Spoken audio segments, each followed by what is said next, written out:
This is the Rational Fideist podcast, and you are listening to 3.5-minute exhortations. Today we reflect on Matthew chapter 15, where Jesus meets with a Gentile woman. The woman pressed her suit with the Son of David until she received the benefit she sought to obtain from him. Verse 22, she cried out to him, saying, "Have mercy on me, O Lord, Son of David. My daughter is severely demon-possessed." Verse 23, but he answered her not a word.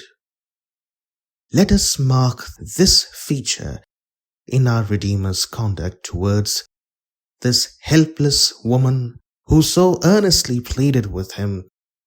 He answered her not a word.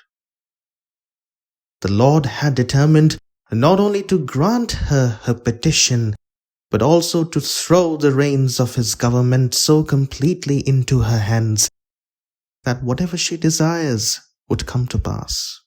O woman, great is your faith. Let it be to you as you desire. What we need to learn from this brief exchange is how to interpret silence at the throne of heaven. My friends, in every dark providence, under every dispensation of grace, Jesus' love stays the same. So what if he doesn't answer a word? His whole heart is towards his redeemed. No concern to the Lord is greater than the real happiness of his people.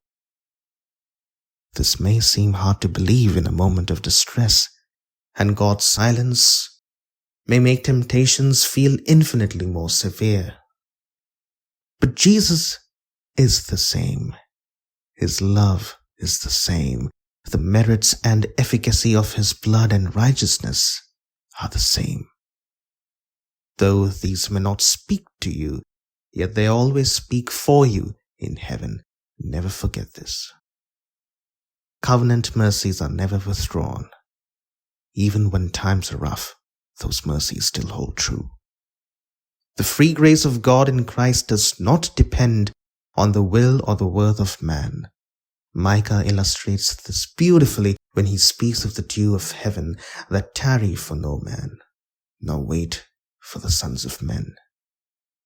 Let us learn to wait at the mercy seat of God as cheerfully and with as lively a faith as when all our requests are fully complied with.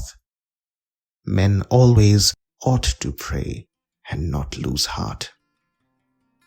May we have the grace to always take God at his word and to say like Job said, "Though he slay me, yet will I trust in him."